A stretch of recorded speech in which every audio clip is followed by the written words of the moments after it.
Professor Samina Lutfa, আমি আপনার মন্তব্য শুনতে চাই। এই যে ছাত্র সংগঠনের মধ্যে যে বিভেদ, যে সংঘর্ষ, এটা আসলে কি বলবেন আপনি? মানে কেন গণঅভ্যুত্থানের পরে যে গণঅভ্যুত্থানে তারা সবাই জীবনে ঝুঁকি নিয়ে নেমেছিল, তাদের মধ্যে এরকম বিভেদ সৃষ্টি হলো? আর আপনার অ্যাডভাইস কি সংগঠনগুলোর জন্য?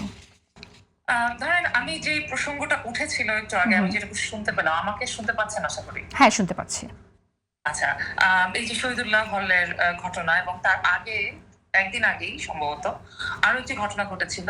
এই একই রকম অভিযোগে একজন ছাত্র এবং একজন বহিরাগতকে, এক ছাত্রকে সম্ভবত প্রভোস্ট বা প্রক্টরের রুমে এবং বহিরাগতকে শাহবাগ থানায় দিয়ে আসা হয়।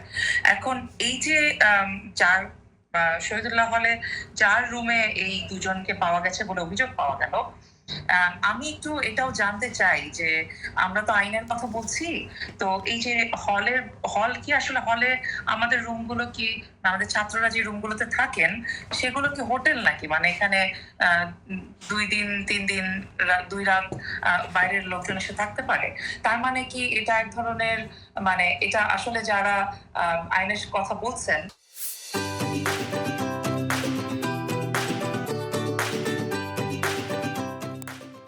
তারা আসলে কি আইনটা মানেন কিনা, নাকি এটা শুধু তাদের নিজেদের সুবিধার জন্য আইনের কথা তোলেন? এবং আমি ওই জায়গাটাও একটু আনতে চাই যে একাধিক বিশ্ববিদ্যালয়ে এবং শিক্ষা প্রতিষ্ঠানে এই প্রবণতাটাও দেখা যাচ্ছে। এই আইনটিকে ব্যবহার করে অনেককেই এরকম সমকামিতার অভিযোগে নানাভাবে বহিষ্কার করা হচ্ছে, ইত্যাদি করা হচ্ছে, আবার শাহবাগ থানায় দিয়ে আসা হচ্ছে। এই পুরো প্রক্রিয়াটার মধ্যে কে প্রমাণ করার আগেই তাদেরকে নানাভাবে সামাজিক যোগাযোগ মাধ্যমে হেনস্থাও করা হচ্ছে, ভিডিও ছেড়ে দেওয়া হচ্ছে। এগুলো সবই করা হচ্ছে কিন্তু ছাত্রদের মাধ্যমে এবং ছাত্র নামে যারা রাজনীতি করছেন তাদের মাধ্যমেই হচ্ছে। তো এই যে অসহিষ্ণুতাটা, এটা কিন্তু শুধু আগে আমরা দেখেছিলাম আওয়ামী লীগের আমলে যে শিবির নামে ধরে শাহবাগ থানায় দিয়ে আসতো, একই ধরনের ঘটনা আমরা অন্য একটি ট্যাগ ব্যবহার করে করতে দেখছি। এবং এই যে ধরেন এই ঘটনাগুলো ঘটছে এবং এগুলোকে বড় করা হচ্ছে। এর আগে আমরা দেখেছি নারী শিক্ষার্থীকে একজন যৌন নিপীড়নমূলক কথা বলেছেন, তাকে শাহবাগ থানায় দেওয়া হয়েছে এবং সেটা করেছে প্রশাসন, এবং সেই ব্যক্তিকেও ছাড়ানো হয়েছে এবং তারপরে সেটাকে একটা সেলিব্রেট করা হয়েছে। অন্তর্বর্তী সরকারের আমলে এই অসহিষ্ণু জায়গাগুলোকে নানাভাবে প্রশ্রয় দেওয়া হয়েছে। তো সেই প্রশ্রয়টা আমি মনে করি আপনারা যদি আজকে 2 বছর পরে এসে 5ই আগস্টের কথা একটু মনে করেন যে আমি শিক্ষার্থীদের সকলকেই বলতে চাই যে এখন একটা ঠিক 5ই আগস্টের আগের সময় নয়।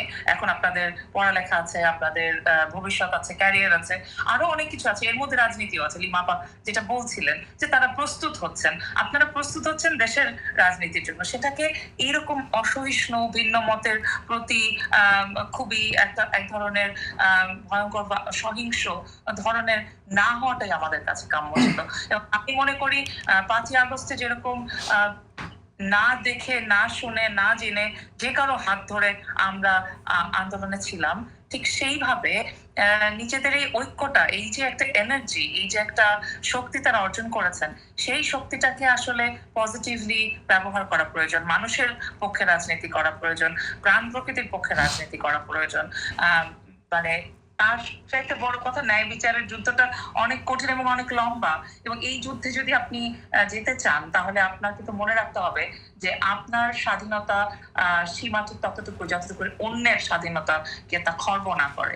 এই জায়গাটা যদি মনে রাখি তাহলে ন্যায় বিচারে রাস্তায় হাঁটাটা বোধহয় আমাদের জন্য সহজ হবে, সহিষ্ণুতার পথে যাওয়া সহজতর হবে। একদমই তাই। ঠিক এভাবে হাঁটলে আমরা একটা ন্যায় ভিত্তিক একটি ব্যবস্থা পাবো, সেটা আমরা বিশ্বাস করি।